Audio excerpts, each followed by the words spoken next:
e tudo. Um sentimento bom que me leva pro outro mundo. A vontade de te ver já é maior que tudo.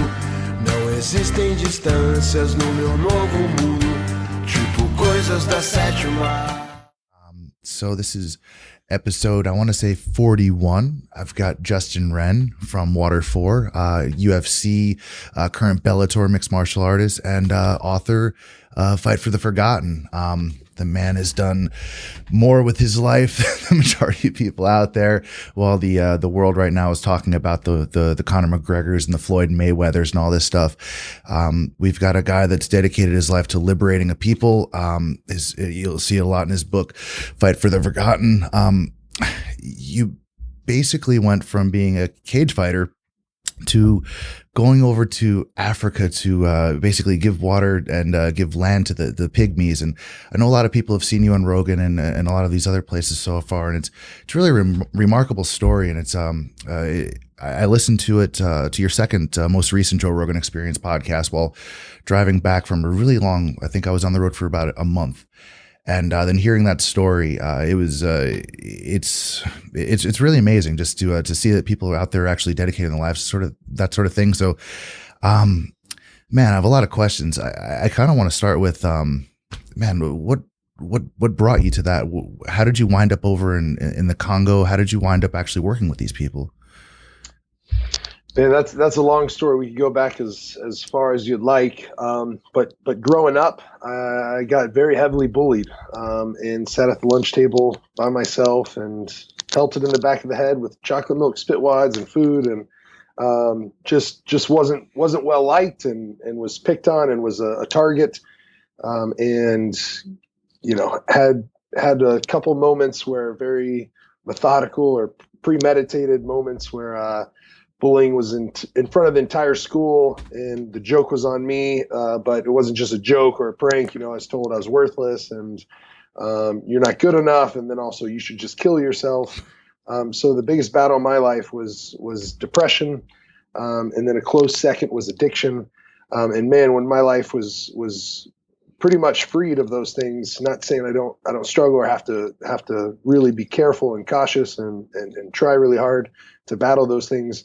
But now I feel like I've really overcome those. And once I did that, man, I think the thing that helped me the most was just wanting to help people. And so I think I started off small, wanting to love people. I was always known for fighting against people. I was a fighter. That was my identity, my significance, my job. It's what I got paid to do. And but I decided I'd much rather fight for people. And started off small, man. I love a quote. I think it's Aristotle or so, or someone, but he said, no act of kindness, no matter how small, ever goes wasted.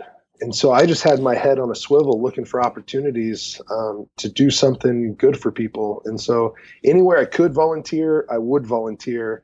And I did that for about 11 months. And then as fate would have it, I ended up in the Congo.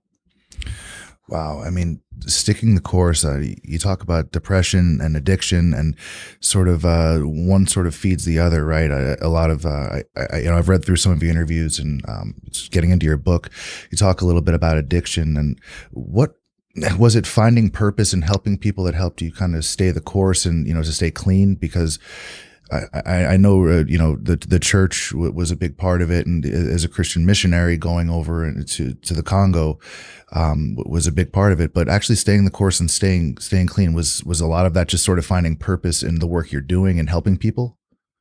Yeah, a lot of it was that. A big foundation of mine is definitely my faith, but also I think whenever you reach out and you help others, man, it only comes back to help yourself. Whenever you reach outside of yourself, look outside of yourself, I think it helps a lot. I think whenever you're stuck inside yourself and only focusing on you, it kind of, everything gets magnified. Every little problem gets blown out of proportion. And whenever you look outside of yourself and have a perspective, it actually will shrink those things down. Whenever you see the big picture, whenever you see the world, and what people are facing on a day-to-day basis. And man, especially after, my problems really began to shrink and minimize and I just started to become a lot more positive and focused on helping others. But it was a tough road. I had to do a lot of hard things, hard thinking, and overcome a lot. I mean, one of them that's just sticking out in my mind right now was my introduction to the world's water crisis in Congo. It's the first chapter of that book, and man, it wrecked me. It forever changed me. Gripped my heart. A little boy named Andy Bo. Whenever I was holding him as he passed away, and it was just because of dirty water, just because he didn't have access to that water. And then he was denied hospital treatment. And then to know that it was $1 for the pills that would have cured him, or $3 for the one-shot cure, the one-time cure. And we spent something like, I think, $35 on the casket and the shovel and different stuff like that. It just blew my mind. And I thought, like, this has to stop. And this is something that my life can find purpose in, is fighting for these people and to make sure that they have clean water, that we can knock out the water crisis. What's more important, knocking out an opponent in a cage, or knocking out one of the world's biggest opponents, the water crisis, which has taken the lives of 3 million people a year, 2 million being children under the age of 5. So I want to focus my life on that, which man, it adds a whole lot, like whenever you're thinking of that, whenever something comes against you, it doesn't mean the small things don't still matter, because they do. And our problems here in the States, they're real. And they hurt, and they can send you into a downward spiral. But whenever you can just take a moment and say, time out, pause, let's think about this, let's put it into perspective, then you can remind yourself that, man, there's so many people out in the world that are much tougher, stronger fighters than I ever will be, just because of the life the cards they've been dealt, and the life they've had to live, and the things they've had to overcome. Like, they're warriors. And so I can get through this. Oh, absolutely. When you say it the way you do, you have, one friend, or, one person that you had this experience with, they lost his life, and the medicine was only $1. People can say, okay, well, that's one person. But when you call it a water crisis, is the statistic still 5,000 children per day are dying due to polluted water? It's something crazy like that, isn't it? Yeah, it is absolutely nuts.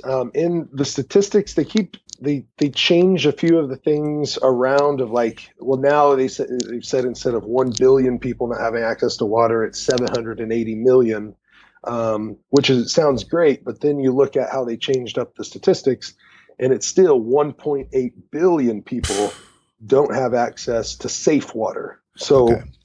So anyways, it's, the stats vary, but the newest stats say 2,350 children under the age of 5 every day die just due to malnutrition. And that's malnutrition due to dirty water, meaning they have diarrhea and they can't absorb the nutrients from their food. And so they literally starve to death of nutrients, because the dirty water is making them have diarrhea, so that just goes right through them. And then on top of that, 800 children each and every day die literally because of the diarrhea. And so not the malnutrition, but because the diarrhea got so bad. And so, that I never even knew was possible, until going over there and seeing the things that I've seen, and knowing people that whenever we're teaching the WASH program, the water and sanitation and hygiene. So we bring in the clean water, drill the wells, but then we help them dig latrines. That's more for sanitation. And then we help with hygiene, where we set up these tippy taps, these hand washing stations, help them get soap. We're even starting up a soap production facility in Congo. And whenever you're teaching these people about the importance of that, of hand washing and everything else, or, and we have these questions we ask, and I know it's kind of bathroom talk, or it's something we don't talk about here. But whenever you ask them, when was the last time you had a solid stool? Yeah. A lot of people will literally ask, it's supposed to be solid. Like, they just never have had that in their life because they've never had access to clean water. And so, It's mind blowing, bro. It really is. And a lot of people just think, oh, well, diarrhea, you'll be fine. I've gone down to Brazil, and this is just Brazil. This is a city. This is a very clean place where I was, but I wound up getting food poisoning and diarrhea and all. And I lost, I think, like 15 pounds. It took like a week or two to get the correct antibiotics. I mean, I was dead sick on IVs and stuff. And this is in a developed country, not in the Congo where they've never had access to it. So, and going down there, I mean, it's not like you're just going down there, digging some wells and leaving. Like, you guys are enabling a people to basically have freedom from slavery, actual slavery. There's slavery in the world. There's a lot. There's more than there ever has been in the world, at an all-time, record high. 20-something million people are still 27 million is the low estimate. Some estimates are saying 35 million. So it's pretty crazy, bro. So so for people that don't know, I mean, the Pygmies were essentially slaves to the other indigenous group to the Congos. The group is called, I don't know how to pronounce the. We call them the Makpala, which means the non-pygmies. Okay. So how does liberating a group of people go from they're slaves, they're considered property, they're considered animals by these people? This is no exaggeration. This is what I'm reading from a lot of your from your interviews, from your book, and you're able to liberate or partially liberate these people so far. And how does that go? Is there conflict? I mean, we have the Civil War here where millions of people are killed. How does this go down? This is mind blowing to me. Yeah. It's a long answer, but I can try to sum it up the best I can in a few minutes. There's a documentary that's coming out that's covering that specific, conversation, that specific answer, and it's telling the whole story, at least how it's developed so far over the last 6 years. And it's them telling their story. It's both sides on camera having a voice, and so from their perspective, their point of view, I'm so stoked that that's happening, because that was my first promise, was to help them have a voice to their suffering, and even to the Makpala, their neighbors. So yeah, man, it's nuts, and I never knew that we would see, and so far we've seen over 1,500 people transition out of that life of slavery and into a life of freedom. So, and tens of thousands of people get access to clean water, but still there's an estimated 400,000 to 600,000 Mabuti Pygmies in Congo, and virtually all of them are facing slavery. So, of the 27 million or so, there's about 400,000. Or the Pygmies, and so a lot more work to do, a lot more things to do. But within the Pygmy tribe and where we were, so just to be honest about it, we've had to bypass more villages than we worked with on the slavery aspect. We can work with water a lot easier, but we want to make sure that the relationships stay intact, or that we don't add fuel to a fire in a negative way, that we don't cause conflict. We want to be some peacekeepers. We want to come in and provide tools and access to things that they don't have. And one of those things that the Pygmies had, we wanted to drill them water wells, but you can't drill water wells for someone that doesn't own land. And so they're the first people group of Congo. They are the hunter-gatherer society there. A lot of people say they're the first people group of Africa, yet they had no land ever legally. And so we worked to fight for them, or petition on their behalf and lobby on the local, the state, and the national government to get them land documents and land ownership. And so we've been able to get them back 3,000 acres of land thus far, which is a huge accomplishment. At first, we thought it was going to be 30 acres. And whenever we ended up with 300 acres, it just blew our minds. Now we have 3,000 for them that they'll own, and they pass down from generation to generation. And so the way we did that, though, is we could have moved them completely away from where they are or where they were. But we wanted, that's their home, that's their village, that's their community. And so we wanted to work with the locals there to buy land back on their behalf. And so that way both sides are benefiting and coming up together. We didn't want to be a burden, we wanted to be a blessing. And so the best way to do that was to buy the land back from the Makpala, the non-pygmies and the former slave masters, or at this time the slave masters, and they would benefit financially, and the pygmies would benefit by having land for the first time ever, at least legally.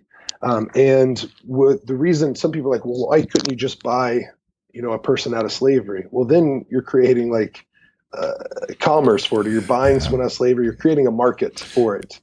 And so we didn't want the cycle to be repeated. And so what we did was we bought the land back so that way they have land to go settle on and it's theirs. And then we brought in, with that though, it came a promise both sides were going to get clean water. Both sides had no access to clean water. And to really explain that, how important the access to clean water is, it's hard to put it into words for people here who haven't struggled without it. But whenever both sides, the women, their average walk is 3.75 miles to go get dirty water. That's the average walk in Africa. Oh man, I'm sorry. You had you'd shown this graphic and you've talked about one woman that would be carrying something like twice her body weight of these jugs of water back to camp or back to their home from a dirty source. So it's amazing. It's like a 200-pound thing of water for a 100-pound woman, carrying it on her shoulders or something. It's really remarkable. Yeah, I've seen that a time or two, but really, you see these little girls that are, 5 years old, 8 years old, and they're going in these walks, and they should be in school, but instead, the family might have to choose because they're facing poverty. Even the slave masters are making $1 to $1.25 per day. 74 million people in Congo, and the average person makes $1 to $1.25 per day. And so whenever you think the family, they could only send one kid to school, the other ones have to go collect water all day, do those water walks 2 or 3 times a day. And it's a 44-pound jerry can, 20 liters when full. And a lot of times they do that with 2 at a time. And so a little girl carrying 88 pounds or a woman doing that and going for 3 miles. I mean, some of these are similar to feats of strength that I don't know that I could do unless I was in survival mode, right? Like carrying my body weight 3.75 miles. And so to be able to say to both sides, hey, you're not going to be sick anymore. Your kids aren't going to be, at risk of dying. Whenever you go into a community, Mama Mariamo, a good friend of mine, she lost 5 of her 7 children just due to dirty water. And so to be able to bring in the hope of having clean water, like that is a game changer. That is a lifesaver. And so, we're going to do the land purchases. Then both sides are going to get clean water. And then we bring out teaching and education materials and show them how much the average person in Congo is spending in medical care per year just to get better from the dirty water. A lot of them barely break even, or if someone almost loses their life, their whole year's wage is gone just because one time getting sick of dirty water. And so it's something like just showing them that, educating them the importance of clean water. They already know it, but then giving them all the statistics behind it. Like half the hospital beds in the world are full just because of dirty water. Going into community and partnering with a local clinic and saying, hey, let's look at your records the last 3 years. Oh, wow. Let's add these up. Wow, did you know that 87% of your cases at this hospital are just because of dirty water? And that they're like, what? No way, and like teaching them that, wow, like 9 out of 10 people that are coming in here is because of dirty water. What if we could erase that?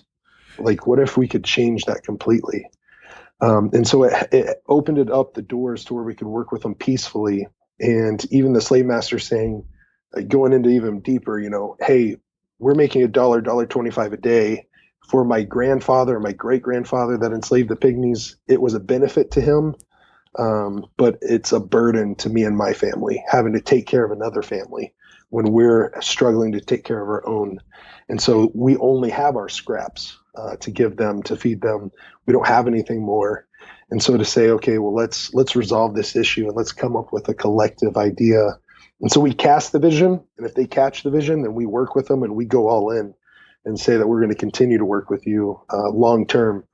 And so it's not just like a lot of NGOs or nonprofits, kind of a show up, blow up, and blow out technique, like announce your arrival with a parade and throw a party and get a bunch of pictures and peace out.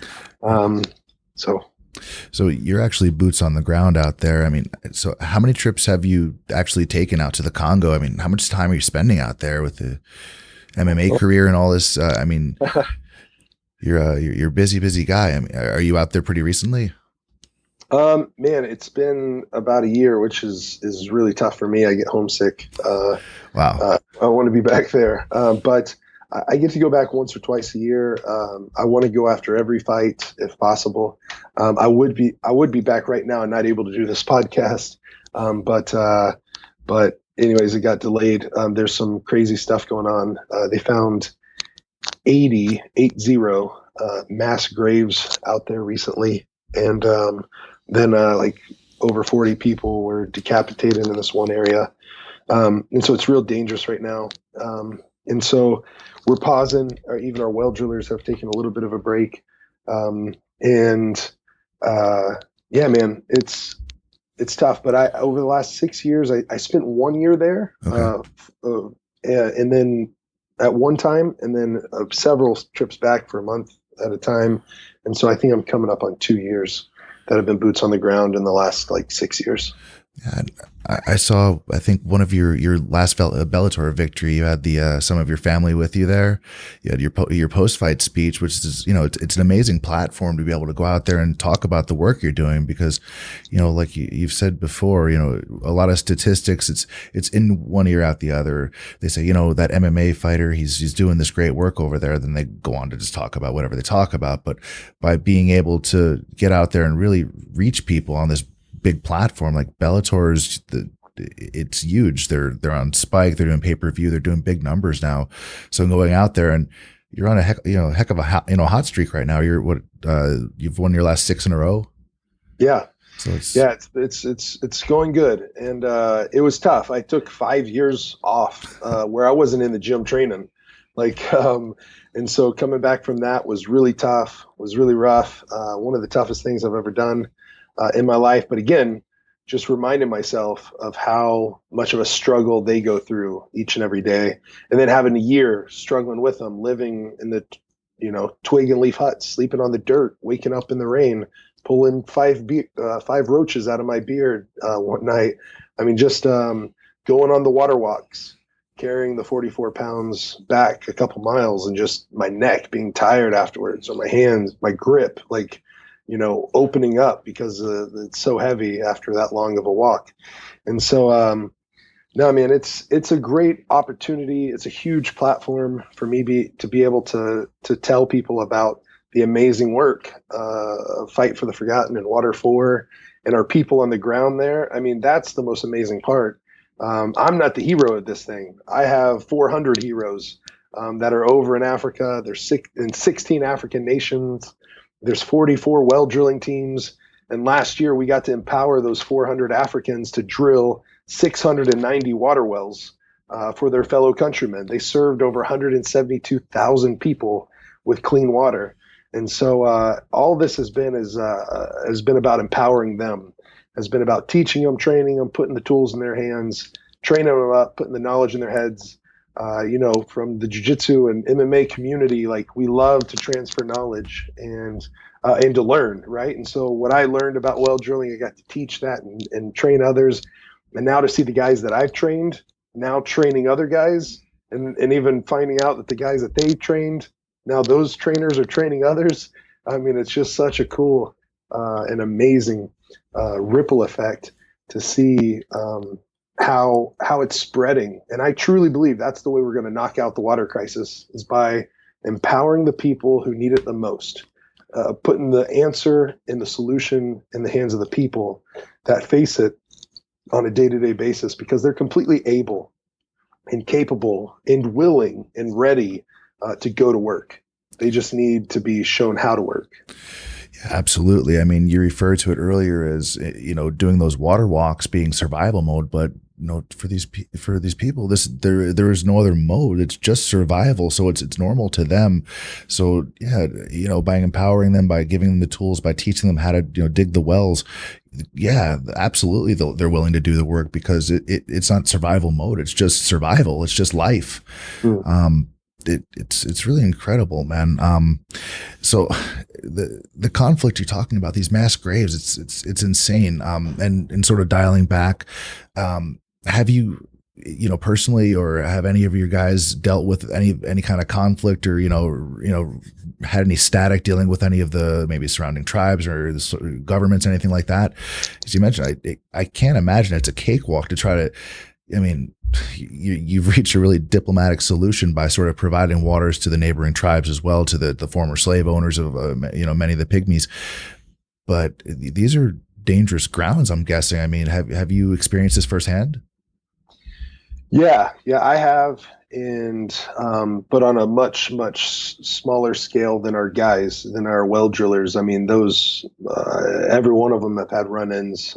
There's been in the place that we're based, there's been genocide between two tribes there, and there's a village that we work in and stopped through, and they had a population of about 4,000 people, and over 5,000 people there were killed, and so the entire village was wiped out, and our team leader was made into a child soldier growing up. But he escaped and is one of the most incredible men I know. Speaks 7 languages fluently. Wow. He was the guy that you're referring to that was in my corner at my fight. And it was so awesome because he got to come back, and we're having our gala kind of fundraising event. And to have him there sharing his stories was just really powerful. But yeah, my wife's first night in the rainforest, it was actually her first night ever camping, was in the Congo. It's a good start. Yeah, she just dove head first in. But there was a rebel group that came into the village next to us, and they did some awful, terrible things. And so we had to get up in the middle, not in the middle of the night, but early in the morning, and before the sun was up, and we were crossing a river by canoe, like a dugout canoe. There's crocodiles and hippos in the river. But we had to cross to get across, because then there wouldn't be any more canoes that they could get across in. And it's one of the deepest, most powerful rivers in the world, the Congo River. Yeah. And we weren't actually on the Congo, but it was the Ituri, which comes off of the Congo. But yeah, man. So there's been some stuff. I've been won't get into it too many details, but I've been in a standoff with a few guys with machine guns aimed at me and stuff.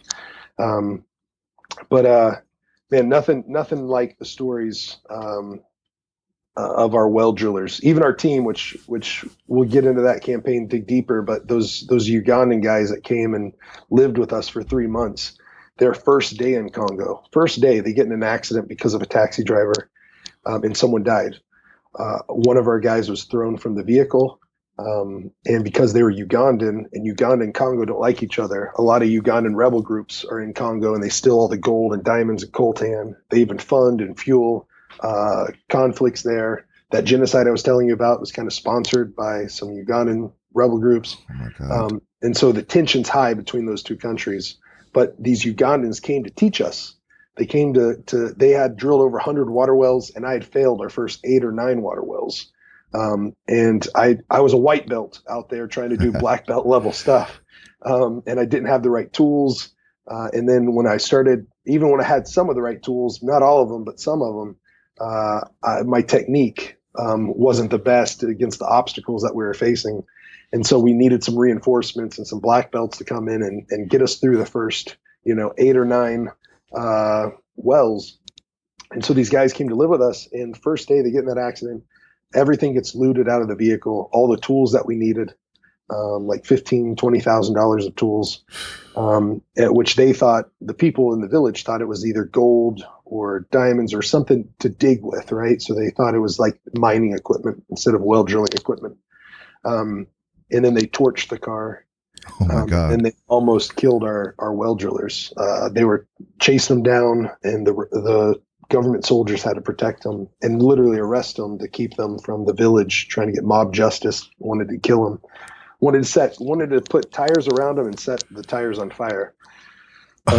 Yeah, and so just brutal. But yeah, man. So there's a lot of craziness that goes on, but at the same time, most of the people are, I think, I mean, it's obviously my opinion. I'm biased, but some of the most amazing, most loving, incredibly humble, incredibly generous people on planet Earth, and so I love them. Like it's such a crazy place because it's either some of the best people you've ever met in your entire life, or a few of the worst, for sure.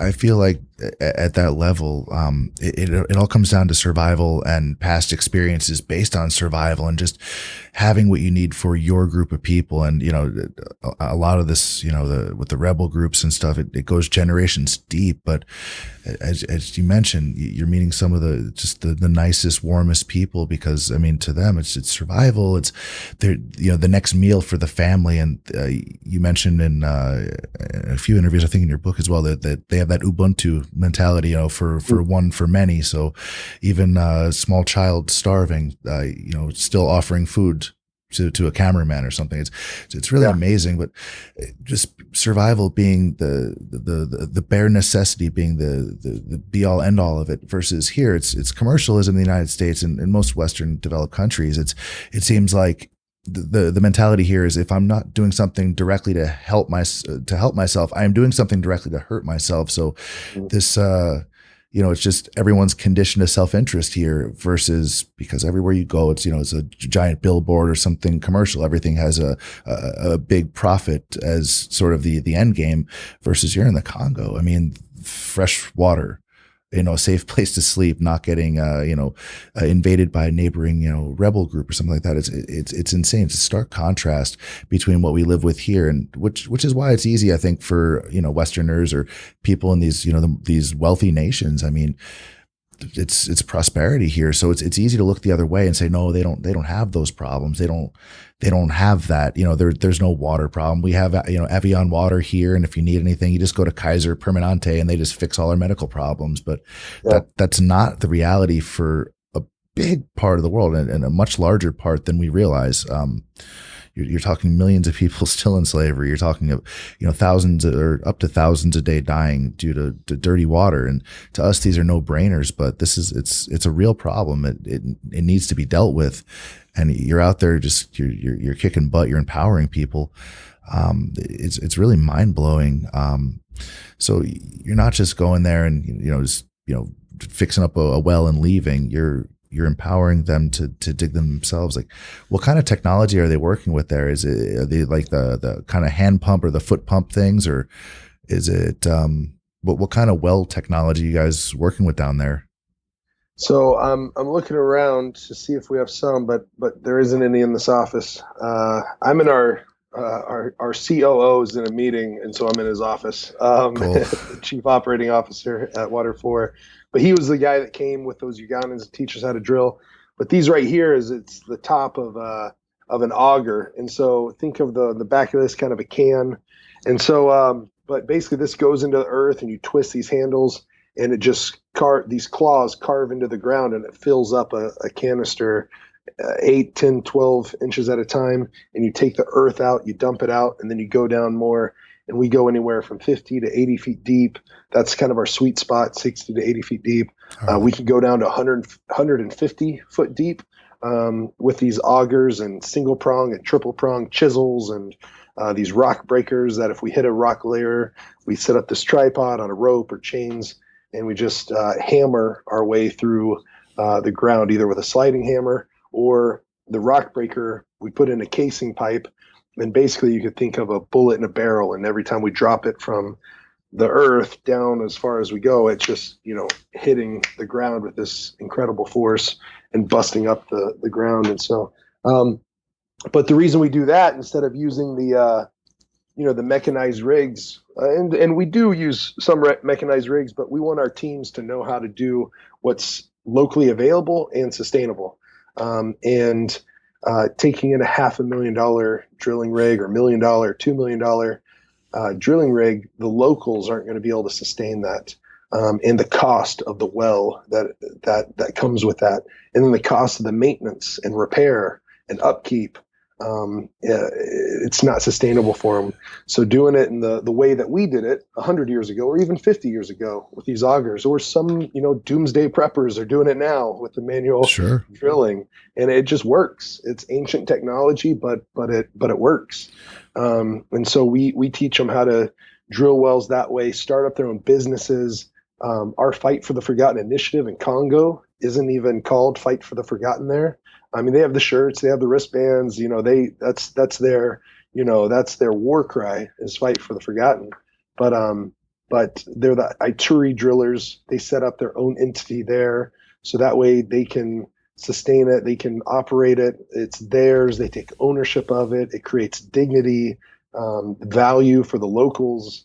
And they don't look at it as, oh, this isn't ours, it's theirs. They look at it as, this is ours, and it's going to take us, sweating and working to keep this thing afloat. And then they get to fly on their own two wings and get to be proud of it, get to have a lot to show for it, from just the communities and the smiles and them having clean water, or from them having the jobs and being able to provide for their families and kids, put food on the table, send them to school, because of the 20 full-time jobs that we have in Congo, and I think 12 part-time. And so 32 jobs is pretty incredible. Yeah, it's just mind-blowing to think of the opportunities and the things that you could do, just in terms of growing food. And now that you have access to clean water, just the types of, even businesses or things that you couldn't have previously done without clean water locally available or just available at all. It's really empowering stuff, just not having access to water. Like, think of what you can't do in any society, modern or not. And I think it's cool being able to use the not exactly old school, but the lower budget sort of techniques of drilling, as opposed to using these $1 million, $500,000 rigs, because I feel like if you just use this high dollar stuff and you just drop one off here or there, it would just sort of perpetuate the few and the many, where only a select few would have clean water, versus what you're doing is you're saying, okay, this is water for everybody. This is the Ubuntu way. This is so that everyone has access to the knowledge, the techniques, and then they can, the auger, one of those, and going down, several feet at a time, as opposed to a huge drill and some kind of mining rig like you were talking about before. It really, enables them to take ownership of this stuff and be able to, make the use of this land that they're going to have now, generation after generation. Yeah. And they're not in there. It's also like so open armed, like, hey, you guys can do this, because it's not intimidating. They don't just see Westerners operating it. You look at the gold mines there, and the majority of them are people down there with a shovel, or people down there with a pan, or people down, and so having an auger in their hand, like, they're like, hey, oh, I've seen stuff like this work. I can work this tool. I can, this is totally doable. It's sustainable. And if we have to drill another well, we can drill another well. We can drill as many wells as we want to, because this is going to last on us. And the thing about those high dollar things, one, it's a target whenever you take that in there. Oh, for sure. Target on your back. Two, you're going over these roads that are just going to pound that thing into mush after a year or two. And you're going to get stuck in the mud, and you're going to go over bridges that collapse. I've seen far too many 18-wheelers, or there we just call them big lorries, that fell right into these rivers, and everything and containing them was just washed away, and the drivers are lucky to get away with their lives. And so having a smaller truck to go over the bridges is even safer, and the equipment is cheaper. And so if you lose some of it, it's all right. It's not all right. You don't want to lose equipment, but it's better than losing $1 million drilling rig. And just the maintenance of that itself is unsustainable in Africa. Yeah, especially now. I think by getting everybody up to speed, getting everybody clean water, building, just building. Right now, it's just about building there and, liberating the people and enabling them to be able to fend for themselves and, have a voice. And I think it's cool. You've got the platform when you get out there in the press conferences with Bellator and you win a fight and you get the microphone. It's awesome. And I mean, that's got to be a big part of your motivation to go out there and keep fighting is the voice to your, Pygmy brothers and Pygmy family over in the Congo. And I saw on the Water 4 website, I believe it's, is it Drill Deeper or Dig Deeper? Yeah, it's called Dig Deeper. Dig Deeper. And man, I'm so stoked about that because the guys I was telling you about that almost lost their lives on their first day in Congo is a team called Young Men Drillers. Yes. And honestly, if it wasn't for them, we wouldn't have drilled one water well or two or three, like we're 65 now in the Congo. They came, they taught us their knowledge, they invested in us, and that investment has had a huge return. And I'm just indebted to them. I love them. They had tough lives, tough upbringing. Some of them were child soldiers. Another was one of three people to survive when the LRA, the Lord's Resistance Army, Joseph Kony, when he came through and wiped out the village. One of three survivors was my buddy Patrick, or Arap, and he came and lived with us, taught us everything. And whenever they could have tucked their tail and ran, because of that scary moment, they could have ran right. They were closer to the Ugandan border than they were to us in the forest. They decided to keep going deeper into the rainforest and to live with us and to train us because they knew the work was so important.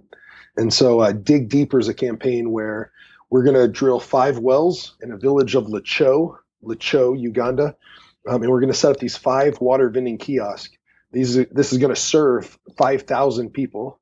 And what it is, it's participatory based, meaning it's a water well and kind of this tower that they come under with a tap, and they have their 5-gallon jerry can, but they pay 5 cents. So it's not a lot. It's only 5 cents, but they're paying for their water, learning the value of clean water. They already, honestly, in Licho, they're already paying for dirty water. Most places in Africa, you pay for water. It's just, unless you're getting it out of a river, you pay, they fill up these, you don't want to go on the long walk. A guy fills up a jerry can and has it on the side of the road, and you pay him a little bit for the dirty water he collected. Or a little kid, instead of going to school, he's selling you a Ziploc bag of water. And so you literally just bite into the bag of water and you drink straight from the sandwich bag. Oh my God. And so people are paying for water already, but now they get to pay for clean water, and it's 5 cents. It's super cheap. And they get 5 gallons that way, 20 liters. And that goes into investing back into their community. Basically what we're going to do is it's the upkeep of the water vending kiosk, and it's going to drill another water well at the end of the year.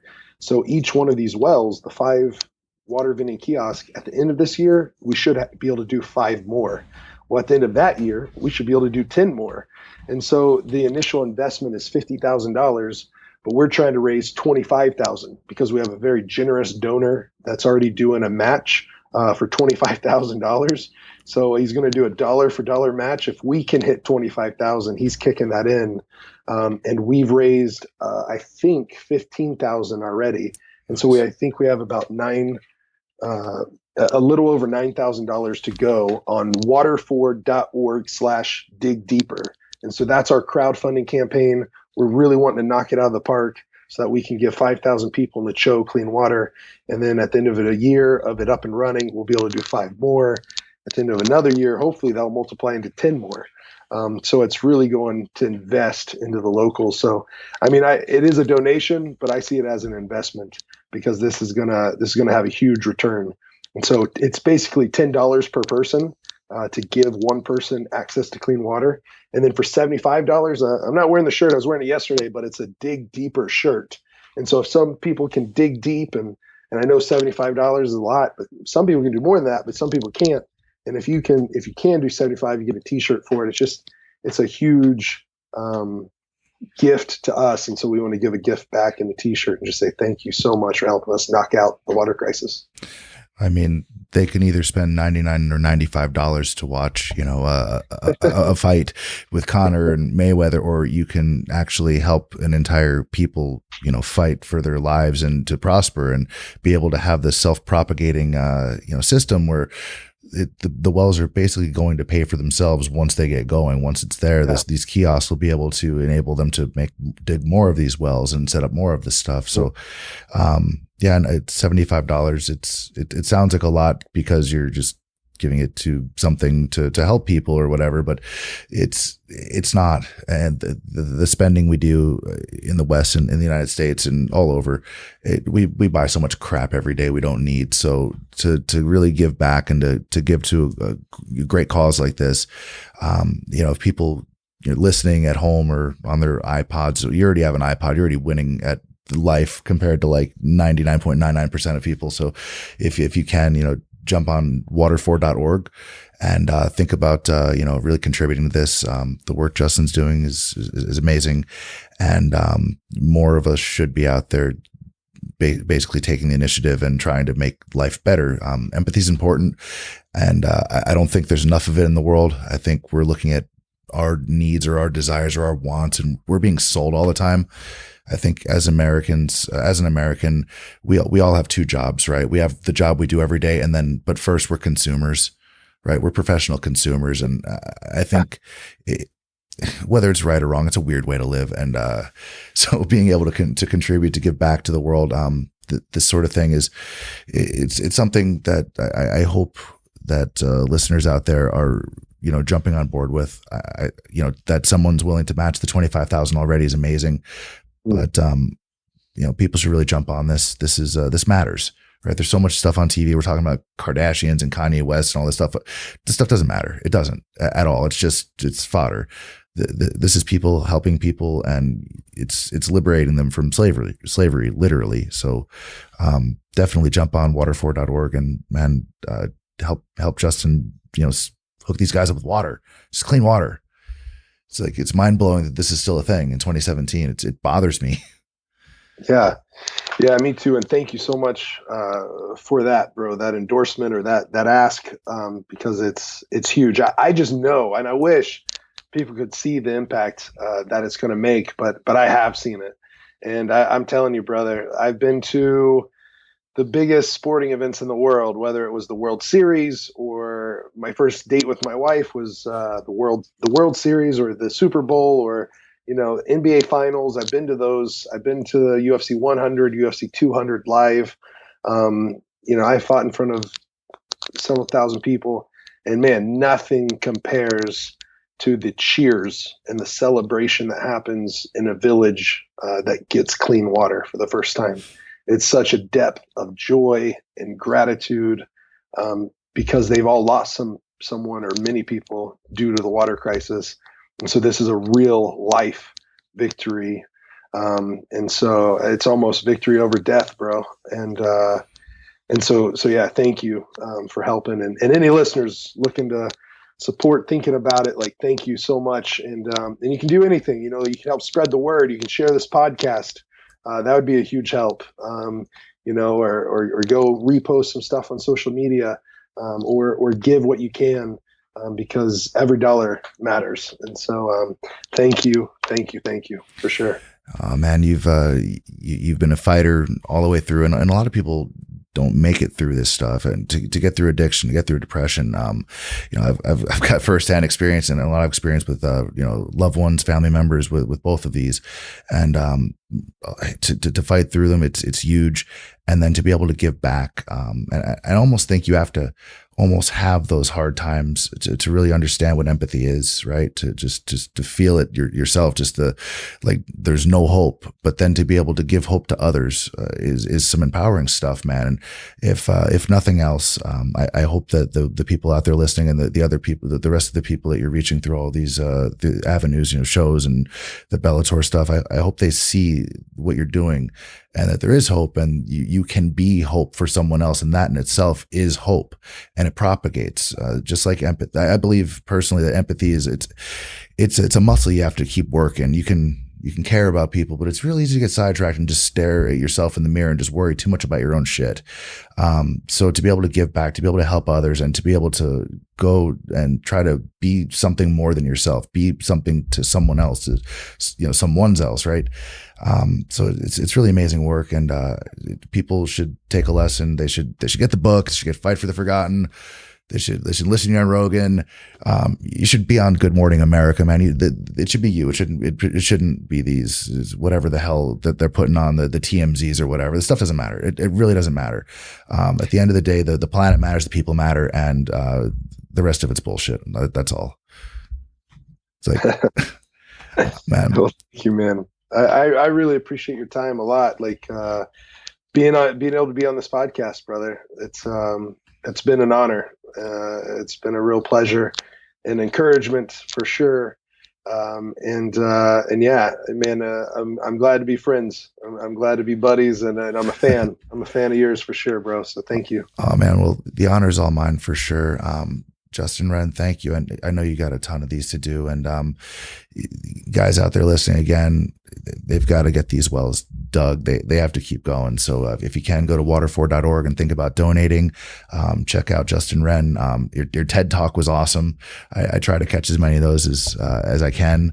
And you did that thing sick with like 100 or something, 100 and whatever it was fever. You said it in Celsius, so I hadn't divided by 2.2 yet or whatever it is, but I think it was 1.3, and I actually had malaria. We thought it was just a fever, but it was malaria. My third bout with it. Oh so man, it was quite fun. But anyways, yeah, it was. I'm glad I did it. I almost pulled out, but I'm glad I did it. The guy does a TED Talk with malaria. That's beautiful, man. Well, I thank you so much for your time. Man, good luck out there. I'll be contributing. I hope everybody else jumps on board. Again, water4.org. Fight for the Forgotten's the book. And Justin Wren, dude, thank you so much. Thank you, brother. All right. Cheers. Cheers, buddy. De tudo, sentimento bom que me leva pro outro mundo. A vontade de te ver já é maior que tudo. Não existem distâncias no meu novo mundo, tipo coisas da sétima.